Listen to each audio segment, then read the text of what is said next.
Hi friends, Mahanadi upcoming review பார்க்கலாம். என்னதான் ராகினி கல்யாணத்தில் கலாட்டா வந்து கழுத்தில் கத்தி வச்சு மிரட்டுனாலும் நிவின் ஜம்பம் பழிக்க மாட்டேங்குது. நிவினை மடக்கி பிடிச்சிடுறாங்க, ராகினியை பிடிச்சிக்கிட்டு கல்யாணத்தை பண்ணுறான்னு மறுபடியும் சொல்கிறாங்க.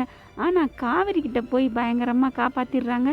பசுபதியை அடித்து நொறுக்கிட்டு ஃபோன் அடித்து பேசுகிறாங்க விஜய்.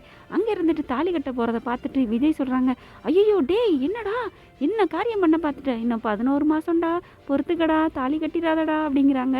ஏன்னா 11 மாதத்தில் டைவர்ஸ் பண்ணிடுவார் இல்லையா காவேரியை, அதனால அப்படி சொல்கிறாங்க. என்னங்க இவர் தேடினதை பார்த்தா காவேரின்னு அலைஞ்சதை பார்த்தா காவேரி மேலே உசுராக இருக்காரு, லவ் வந்துருச்சு, காவேரியை பிடிச்சிக்கிருச்சு அப்படின்னு நம்ம நினச்சா கடைசியில் இப்படி பேசிவிட்டாங்க. அதுக்கப்புறம் பார்த்தீங்கன்னா காவேரி தீட்டு வந்துடுறாங்க, மயக்கம் தெளிய வைக்கிறாங்க. அப்படி அதுக்கப்புறம் என்னங்க ஆச்சு ஏதாச்சு அப்படின்னு காவேரி கேட்குறாங்க. எல்லாத்தையும் நடந்ததை பேசுகிறாங்க. அவன் ஏன் உன்னை கடத்தினான் ஏன் தெரியுமா, என்னை கழுத்தில் வச்சு மிரட்டிட்டு தாலி கட்டுறதுக்கு தான் அப்படிங்கிற, அதுக்கு என்ன எங்கே கடத்தணும் அப்படின்னு சொல்கிறாங்க காவேரி. அதுக்கப்புறமா தாத்தா ஃபோன் பண்ணுறாங்க, எங்கேம்மா போனேன் காவேரி, நான் உன்னை நினச்சி பதறி போயிட்டேன் அப்படிங்கிறாங்க.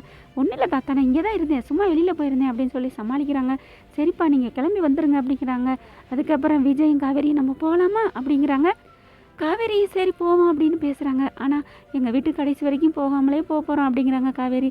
யார் சொன்னா காவேரி, உன் வீட்டுக்கு நான் வந்துட்டேன். என்ன சொல்கிறீங்க? ஆமாம், வீடு செம்ம சூப்பர் தெரியுமா, எவ்வளோ பெரிய வீட்டை விட்டுட்டு நீங்கள் வந்திருக்கீங்க, எனக்கு ரொம்ப கஷ்டமாயிருச்சு அப்படிங்கிறாங்க. பார்த்துட்டிங்களா எங்கள் வீடை, ரொம்ப சந்தோஷம் அப்படிங்கிறாங்க. வா நம்ம அங்கே போயிட்டு அதுக்கப்புறமா போகலாம் அப்படிங்கிறாங்க. போயிட்டு லாட்ஜில் போயிட்டு எல்லா பொருளையும் எடுத்துகிட்டு வீட்டுக்கு போகிறாங்க.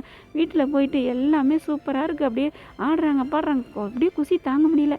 ஏங்க நீங்கள் எங்கள் வீட்டுக்கு வந்தது எனக்கு ரொம்ப சந்தோஷம் அப்படிங்கிறாங்க காவேரி. பரவாயில்ல காவேரி, அதனால் என்ன, இந்த ஊரே ஒன்று பெருமையாக புகழ்கிறாங்களே அப்படின்னு. அப்படித்தான் எல்லாம் தலைவி தான் அப்படி இப்படின்னு சொல்லி பெருமையாக பேசுகிறாங்க. குமரன் நடந்த விஷயத்திட்ட எல்லாத்தையும் கேட்டு தெரிஞ்சுக்கிறாங்க. நிவின் எல்லா விஷயத்தையும் சொல்கிறாங்க. இந்த மாதிரி ஆச்சுன்னு சொல்கிறாங்க. நல்ல வேளை விஜய் வந்து காப்பாற்றினார், இல்லைன்னா என்ன ஆயிருக்கு அப்படின்னு குமரன் பதறாங்க. பரவாயில்ல, நான் விஜய்க்கு ஃபோன் பண்ணி பேசினதுனால சரியாக போச்சு அப்படிங்கிறாங்க. விஜய்க்கு ஃபோன் பண்ணி, ஆமாம் காவேரிக்கு பண்ணேன், அவர் தான் எடுத்தார் அப்படின்னு சொல்லிட்டு இப்போ பசுபதி அடித்து போட்டு காப்பாற்றியாச்சு அப்படின்னு நிவின் சொல்கிறாங்க. அதுக்கப்புறம் என்ன பண்ண போகிறான்னு தெரியலையே அப்படிங்கிறாங்க. இல்லை அதெல்லாம் ஒன்றும் பண்ண முடியாது, எல்லாத்தையும் விஜய் பார்த்துப்பாருன்னு குமரன் சொல்கிறாங்க. அந்தளவுக்கு விஜய் மேலே நம்பிக்கை வந்துருச்சு. பசுபதி மேலே கம்ப்ளைண்ட் கொடுத்துட்றாங்க. எப்படியாவது நீங்கள் அரெஸ்ட் பண்ணுங்க அப்படிங்கிறாங்க விஜய்.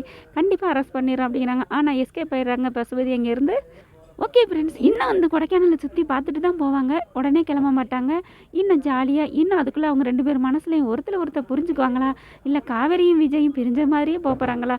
ஆனால் செம்ம சீன் போயிட்டே இருக்கும். காவேரி வாய் துடுக்குத்தனத்தை பார்த்து ரசிக்கத்தான் போகிறாங்க விஜய். பொறுத்திருந்து பார்க்கலாம் என்ன நடக்குதுன்னு. ஓகே ஃப்ரெண்ட்ஸ், உங்கள் பொண்ணான கையால் ஒரு லைக்காக போட்டு சப்ஸ்கிரைப் பண்ணிடுங்க. Thank you friends.